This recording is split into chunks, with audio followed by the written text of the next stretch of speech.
Let us learn. Let us learn. நாம் கற்போம். 5 detectives. 5 detectives.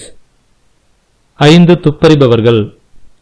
It was a sunny afternoon. It was a sunny afternoon. After a long time in Ooty. After a long time in Ooty.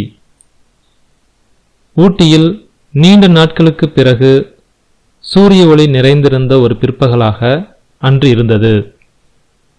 Arul and Amudha were sitting on their balcony. Arul and Amudha were sitting on their balcony. அருளும் அமுதாவும் இருவரும் அவர்களுடைய வீட்டு மாடியின் முன்பகுதியில் அமர்ந்திருந்தனர். The last 3 vacations were very exciting for them as they were involved in solving 3 mysterious cases in their city.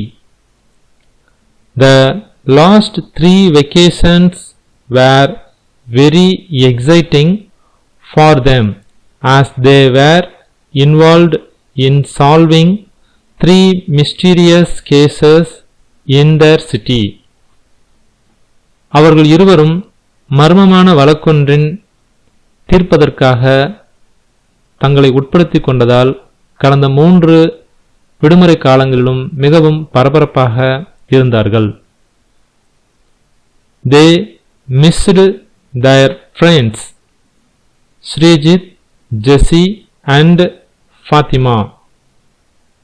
அவர்கள் இருவரும் தங்கள் நண்பர்களான ஸ்ரீஜித், ஜெஸ்ஸி மற்றும் ஃபாத்திமாவை மிகவும் நினைவு கூர்ந்தனர்.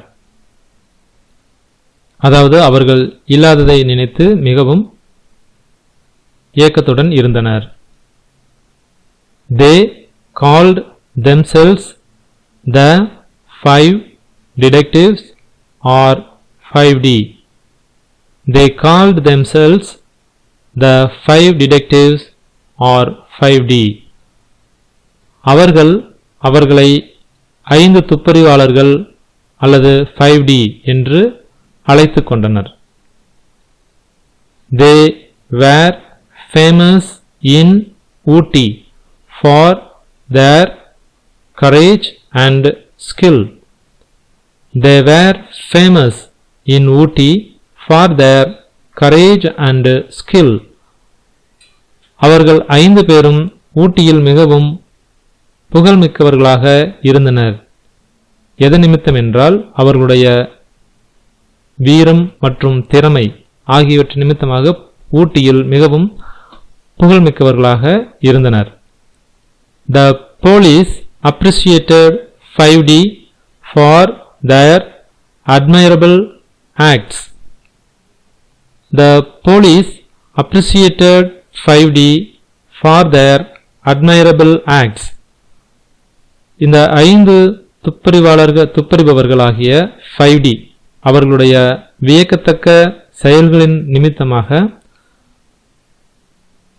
காவல் அதிகாரிகள் அவர்களை மிகவும் ஊக்குவித்தனர்.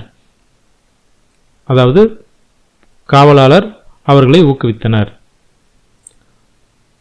Amudha and Arul missed Bablu. Amudha and Arul missed Bablu. அமுதாவும் அருளும் பப்ளுவை மிகவும் நினைவு கூர்ந்தனர். அதாவது பப்ளு இருந்திருந்தால் நன்றாக இருக்குமே என்று அவர்கள் நினைக்கின்றனர். Bablu was ஸ்ரீஜித்'s dog. பப்ளு யார் என்றால் ஸ்ரீஜித்தினுடைய நாய்க்குட்டி. He played an important role in solving the mysterious.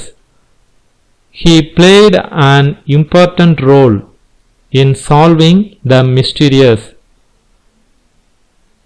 மர்மங்களை தீர்ப்பதில் பப்ளு மிக முக்கியமான ஒரு பங்கை வகித்தது.